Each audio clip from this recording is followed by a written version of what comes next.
खुलुमबाय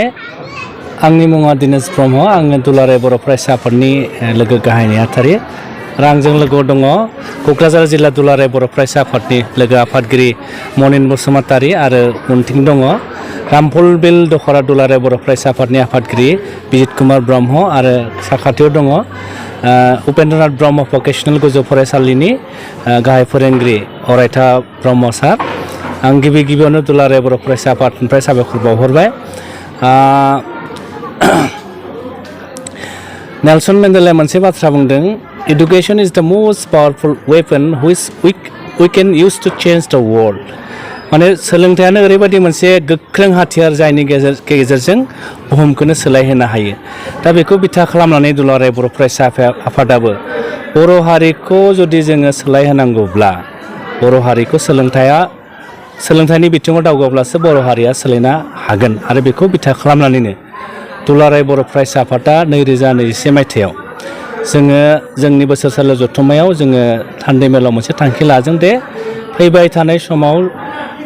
बर' हारिखौ सोलोंथाइनि बिथिङाव दावगाहोनो थाखाय दुलाराय बर' फरायसा आफादा मोनसे मावथांखि लादों आरो बे मावथांखियानो जाबाय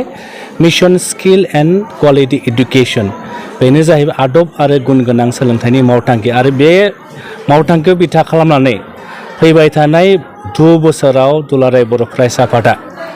सोलोंथाइनि बिथिङाव जोङो मेसिभलि जों एकदम गोब्राबै खामानि मावनो थाखाय जों थांखि लादों आरो दुलाराय बर' फरायसा आफादा सोलोंथाइनि बिथिङाव खामानि मावनाया बेल' नङा जोङो 2002 मायथाइनिफ्रायनो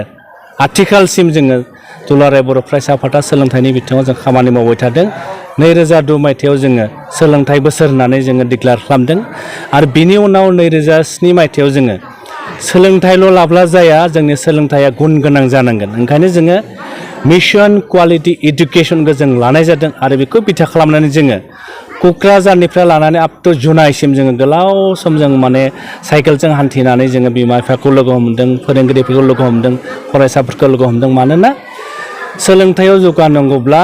जोङो जोंनि बिमा बिफा जोंनि दिथागिरि जोंनि फोरोंगिरि आरो फरायसा बे मोनथामबो थिग जानांगोन आरो जोङो दायो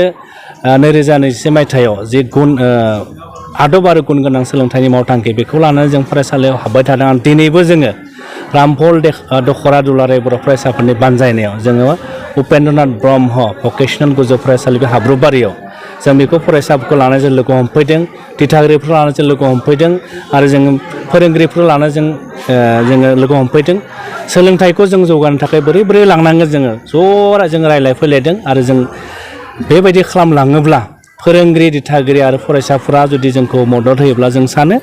दुलाराय बर' फरायसा आफादा बर' हारिनि सोलोंथाइ हारखौ सोलोंथाइनि बिथिंखौ जेरैबायदि जों दावगाहोनो नागिरदों निस्सय दुलाराय बर' फरायसा आफादा जों जौगागोन आरो जों सानदों दुलाराय बर' फरायसा आफादा 2002 मायथाइयाव जों सानग्रोदोंमोन फ्राय जोङो 15निफ्राय 16 लाख बर'फोरखौ लानानै बै समाव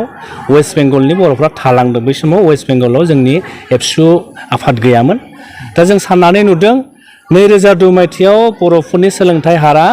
अनलि 20 माने 100 जनाव 20 जनाल' लेखा रोङो 80 जनानो लेखा रोङा आथिखालाव जों नायोब्ला नुगोन फैयै बर'फोरनि सोलोंथाइनि हारा माने जों नायोब्ला 45नि बारा जायाखै आरोखि दाबो माने खम दा आसामनिखौ जों नायोब्ला 89.5 माने आसामनि लेटेस्टआ जाहैबाय 89.5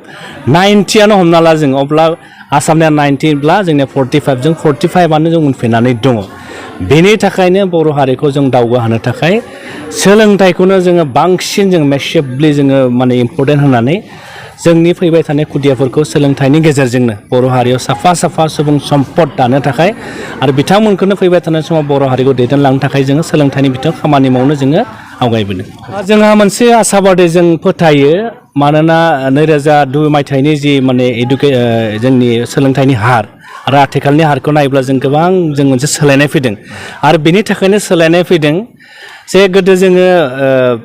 बिमा बिफा फोरोंगिरि आरो फरायसाफोरखौ ज' लानानै जों बिदि सावरायाखैमोन मोनसे परिबेसखौ मोनाखैमोन नाथाय जों नुदों बे परिबेसखौ बे आबहावाखौ मोननायनि उनाव जोङो देग्लाय 2023नि मेट्रिकनि आनजादखौ बर' बिजोंनिखौ जों नायब्ला नुगोन देग्लाय फ्राय माने बर' बिजोंनिफ्राय सेथि थाखोआव उथ्रिसारनाय हारा जाहैबाय 3521 माने 3521